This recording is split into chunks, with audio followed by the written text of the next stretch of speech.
할렐루야. 오늘 저는 성령의 사람 이런 주제로 주의 말씀을 증거하도록 하겠습니다. 좌우에 계신 분들하고 이렇게 인사 나누고 축복합니다. 성령의 사람으로 삽시다. 오늘 하나님의 말씀이 증거되는 가운데 성령의 충만함과 인도하심과 깨닫게 하심과 치유하심과 충만한 은혜가 있기를 주의 이름으로 축원합니다. 현대인의 가장 큰 문제는 마음의 상처입니다. 상처의 원인이 많이 있습니다만 그중 한 가지를 뽑는다면 비난과 비판이라 말할 수 있습니다. 현대 사회는 비판을 넘어 비난이 난무한 시대입니다. 그러나 아무리 비난이 세차게 불어도 흔들리지 아니하는 강한 멘탈이 사람이 있습니다. 그런 사람은 엄청난 기름을 매장한 유점처럼 비난의 골이 깊게 파여도 더 진한 사랑이 흘러나옵니다. 어떤 사람인지 아시겠습니까? 네, 성령 충만한 사람입니다.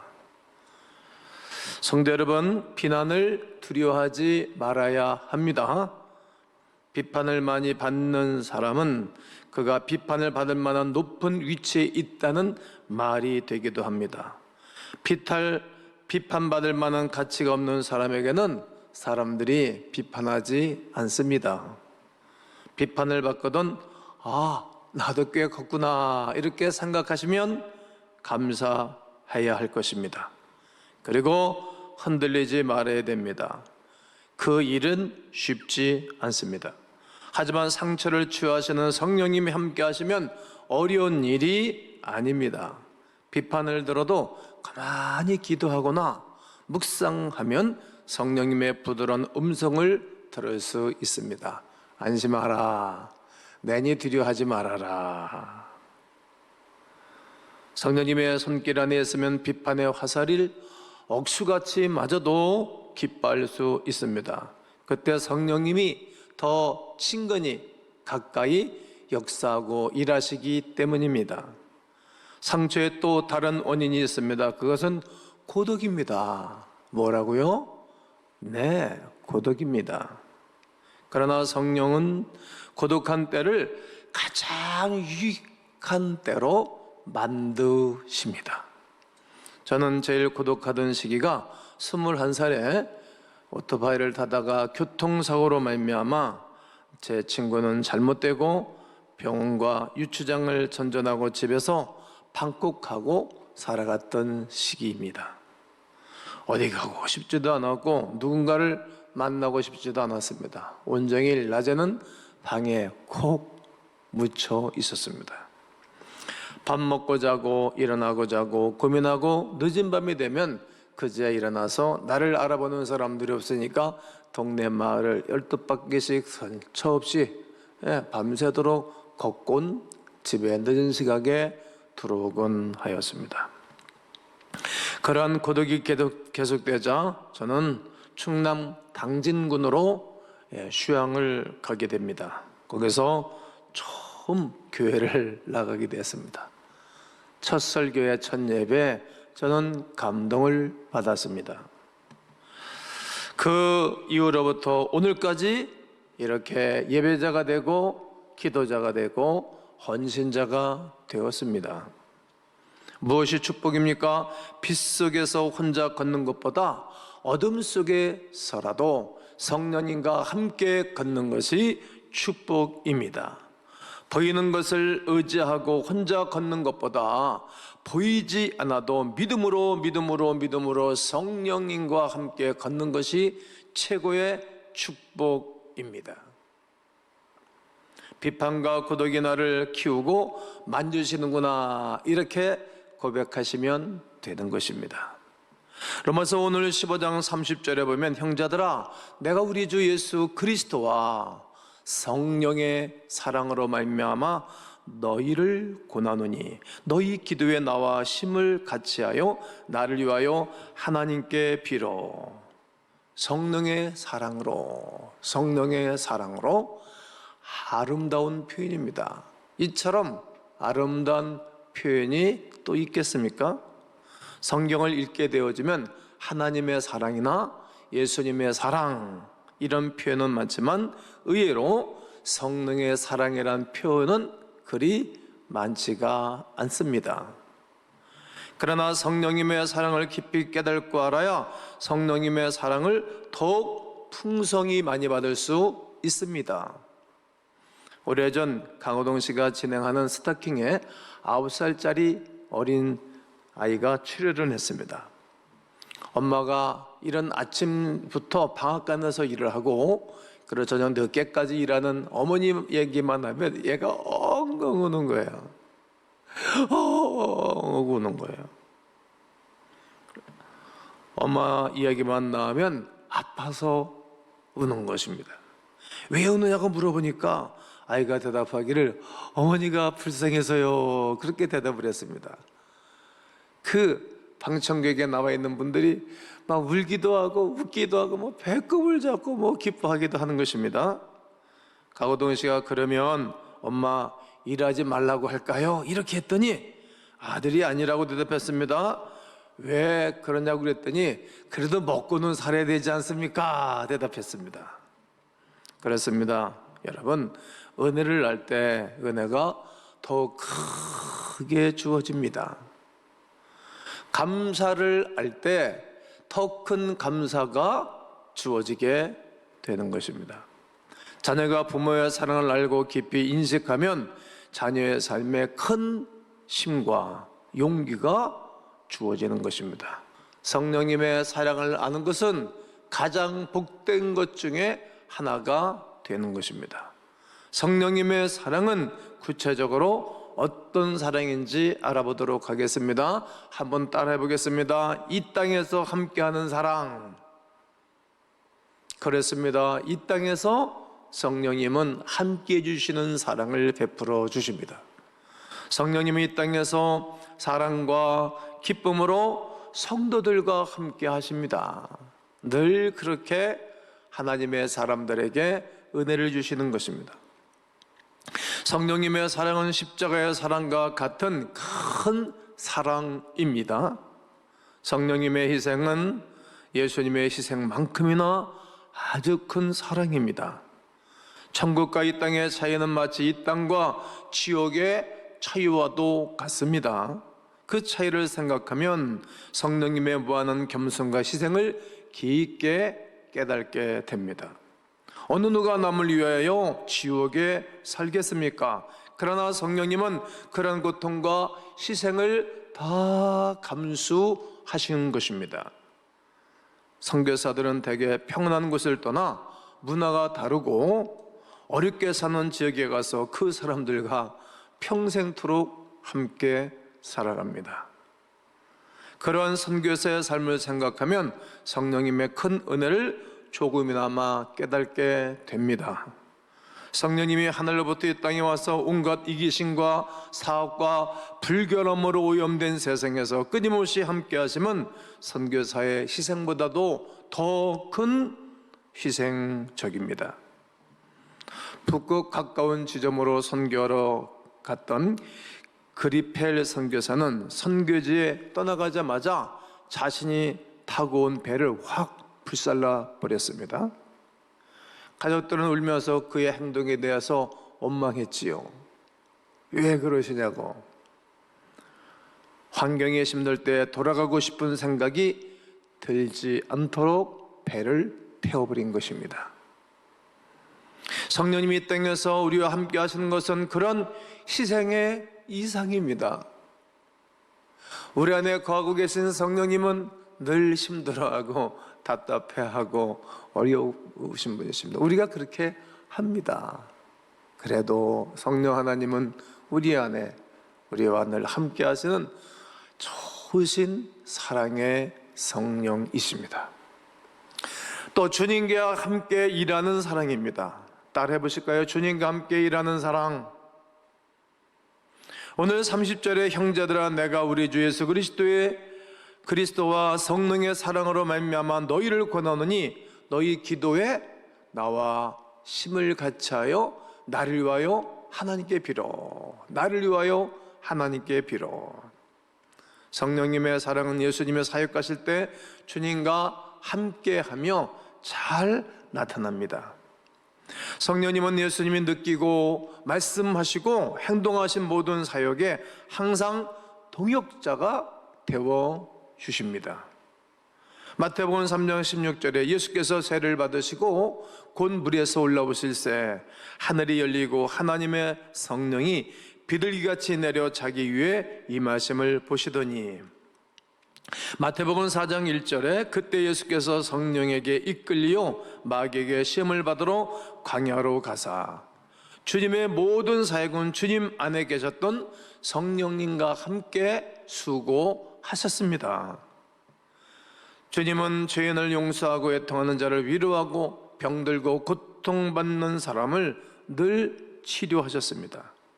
그런 예수님의 놀라운 사랑은 성령님의 사랑이셨습니다. 또 예수님의 사랑과 은혜와 권세가 담긴 위대한 말씀도 주님의 입술에서 흘러나온 말씀입니다만, 동시에 성령님의 사랑을 통해서 흘러나온 말씀이었습니다. 성령님은 늘 함께 은혜를 베풀어 주시고 역사하는 분이기 때문입니다. 하나님의 말씀은 성령의 감동으로 된 것으로 말씀하고 있지 않습니까? 그렇습니다. 마태복음 4장 10절과 11절에 보면 이에 예수께서 말씀하시되 사단아 물러가라, 기록되었으되 주 너희 하나님께 경배하고 다만 그를 섬기라 하였느니라. 이에 마귀는 예수를 떠나고 천사들이 나와서 수정드니라. 그렇습니다. 성령께서 역사하시면 말씀도 주십니다. 또 성령께서 역사하시면 말씀과 함께 놀라운 역사가 일어나는 것입니다. 사단도 떠나가는 것입니다. 그리고 천군천사가 하나님의 사람들을 호위하며 지켜주시는 것입니다. 권세 있는 능력 있는 말씀으로 여러분 함께 하시는 성령의 권능으로 승리하시기를 주의 이름으로 축복합니다. 그리고 잃어버린 자를 찾으시는 사랑입니다. 잃어버린 자를 찾으시는 사랑. 오늘 31절에 보면 나로 유대에서 순종하지 아니한 자들로부터 건짐을 받게 하고, 순종은 믿음 있는 자의 덕목입니다. 믿음이 있으면 순종을 합니다. 이게 성령의 도우심으로 하는 것입니다. 불순종은 믿음 없는 자의 삶입니다. 성령님은 그런 믿음 없는 자가 구원 얻도록 찾으시는 사랑입니다. 여러분, 그 누가복음 15장에 가면 잃어버린 드라크마 찾는 말씀이 기록되고 있습니다.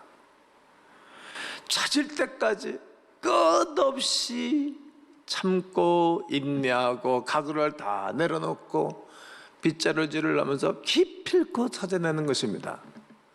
이처럼 구원받을 거룩한 백성들을 주님은 아시고 성령님의 사랑으로 수없는 사람을 끊임없이 찾으시는 것입니다. 잃어버린 자를 반드시 찾으시는 분이 성령의 사랑이시라는 것입니다. 여러분을 찾으시는 거예요. 잃어버린 자녀를 찾으시는 어머니처럼, 집 나간 아들을 기다리는 눈물 고여있는 아버지, 속이 타들어가는 아버지, 기다리던 아버지, 오기만 하면 다시 끌어안고 모든 목욕을 시켜주고 옷을 세마포를 입혀주고 가락지를 껴주고 송아지를 잡아서 잔치를 베풀어 주시는 아버지의 사랑과 같이 말입니다. 끊임없이 시간을 투자하고 마침내 잃어버린 자를 찾아내던 말입니다. 성령님이 하시는 것입니다. 지금도 거의 일생도록 하나님을 예면하다가 마침내 주님께 처음 나가신 분들도 계실 것입니다. 여러분, 우리 주님이 여러분을 사랑하십니다. 그래서 성령의 사랑으로 여러분들의 마음을 움직이사 주전에 오르신 것입니다. 예수 그리스도를 고백하고 믿게 하는 것도 성령의 역사하심으로 일어나는 것입니다. 오늘 예수님을 영접하시고 구원의 거룩한 역사에 동참하시기를 주의 이름으로 축복합니다. 그렇습니다. 성령님이 지치지 않는 사랑 앞에 무릎을 꿇는 것처럼 여러분과 저도 오늘 이 시간에 성령에 의하여 나온 것을 고백하시면 더 큰 은혜가 될 것입니다. 성령 하나님은 지난 과거에도 우리를 하나님의 품으로 이끄셨지만 지금도 변함없이 친절한 사랑의 손길로 여러분과 저를 이끌고 계시는 것입니다. 오늘도 이끄시는 것입니다. 그 하나님의 사랑에 우리는 감사와 감격할 뿐입니다.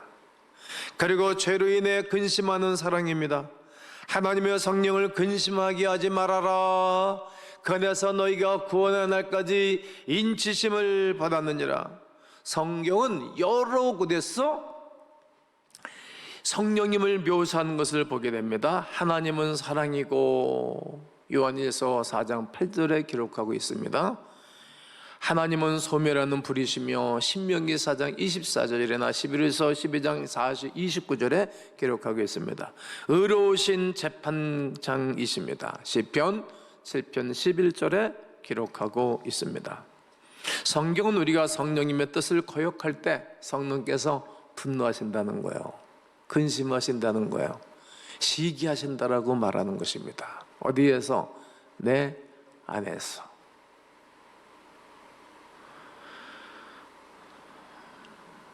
그것은 우리를 겸손하게 하시고 무지와 불순종에 대해 부끄러운 마음을 가지게 하십니다.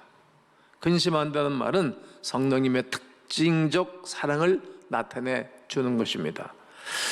야고보서 4장 5절을 보면 너희는 하나님이 우리 속에 거하게 하시는 성령이, 우리 속에 거하게 하신 성령이 뭐 하시기까지? 시기하기까지 사모한다. 시기하기까지 사모한다 하신 말씀을 헛된 줄로 생각하느냐?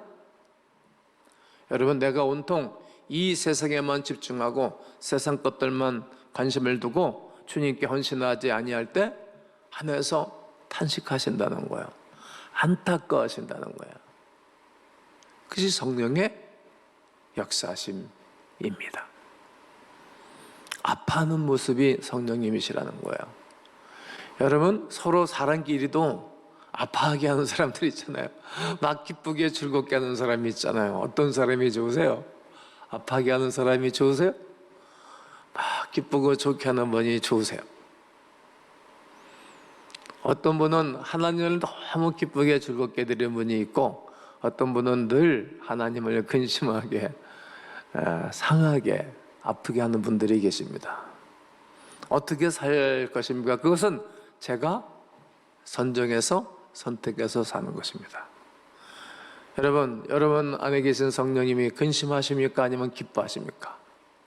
시기하십니까? 행복해 하십니까?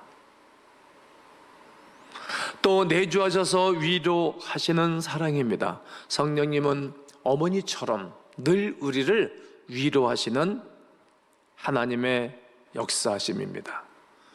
우리 어머니가 늘 바쁘게 살았습니다. 이처럼 성령님도 늘 바쁘신 것입니다. 이사야서 66장 13절 다 함께 한번 읽겠습니다. 시작. 어머니가 자식을 위로함 같이 내가 너희를 위로할 것인즉 너희가 예루살렘에서 위로를 받으리니. 여러분, 어머니 같은 성령님은 늘 내 안에서, 제 곁에서 항상 함께하고 일하시고 도와주시는 것입니다. 옷을 빨아주시는 어머니처럼 우리의 더러운 영혼을 늘 씻어주십니다.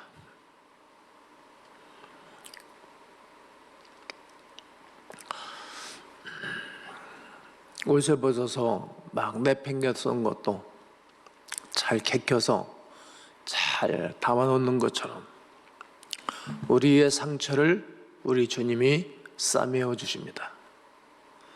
새 옷을 늘 사서 입혀주시는 것처럼 우리를 늘 새롭게 해주시는 분이십니다. 맛있는 음식을 늘 해서 먹여주시는 것처럼 말씀을 늘 먹여주시고 은혜를 풍성하게 주시는 분이십니다. 나를 품어주시고 안아주시는 것처럼 나를 품어주시고 풍요와 평강을 그동안 주셨습니다. 앞으로도 그렇게 하실 것입니다. 따뜻하게 훈계하시고 가르치시는 것처럼 늘 깨닫게 하고 알게 해 주십니다. 나를 아플 때 옆에서 지켜주시고 만져주시고 아파하고 치료해 주기를 원하시는 것처럼 성령 하나님은 우리를 치료하고 또 강건하게 하고 또 힘있게 살기를 원하십니다. 어머니는 늘 내가 잘 되기를 원하고 또 기대하시는 것처럼 늘 성령님은 내가 잘 되는 쪽으로 이끌어 가십니다. 어머니는 나에게 모든 것을 다 해주고 싶어 하시는 것처럼 성령 하나님은 하나님의 그 사랑과 은혜를 힘입어 우리에게 모든 것을 더해 주시기를 원하시는 것입니다. 성령 하나님은 내 안에 계셔서 나의 체질과 생각도 다 아시는 것입니다. 내가 얼마나 허물이 많고 크고 부족한 사람인 것을 다 아시는 것입니다. 그러나 성령님은 내 허물을 찾고 나를 정죄하게 하기 위한 스파이가 아니오시다. 성령님은 나를 대신하여 저주받고 십자가에 지신 예수님 때문에 나를 영적 통장에 하나님의 은혜라는 그 창고가 철철 넘치도록 하여 주시는 것입니다. 은행 창고 말입니다. 연약하고 실망해서 가끔 그 은행 창고가 있음을 때로는 잃어버릴 때가 있습니다. 그때 성령님은 하나님의 은혜라는 은행 창고가 푹 생각나게 하시는 것입니다. 또 그 돈을 지급해주는 은행 담당자 같은 역할을 하려고 내 안에 늘 함께 거하시며 일하고 도와주시는 것입니다. 여러분, 환상적인 환경 가운데에 살아도 혼자라면 아무런 행복감이 없습니다. 풍성한 식당, 고급 저택, 화려한 이런 의상들, 그리고 환경이 암만 좋아도 여러분 혼자서 무슨 행복하겠습니까? 살면서 가장 힘들 때가 내 곁에 아무도 없구나 하고 느낄 때 아니겠습니까? 내 옆에 누군가 같이 있어 준다는 것만큼 행복한 것은 없습니다. 그런 행복을 영원히 주시려고 성령님은 늘 나와 함께해 주시는 좋으신 아버지 하나님이십니다. 우리 주 하나님은 성령의 사랑으로 이 땅에서 함께해 주시는 사랑입니다. 주님과 함께 일하는 사랑입니다. 잃어버린 자를 찾으시는 하나님의 사랑입니다. 죄로 인하여 근심하시는 우리 하나님의 사랑입니다.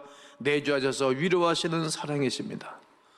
내주 되시는 주 예수 그리스도를 사랑하듯 성령님을 사랑하시고 그리고 성령의 후원하심과 역사하심으로 하나님 승리하시기를 주 예수 그리스도의 이름으로 축원합니다.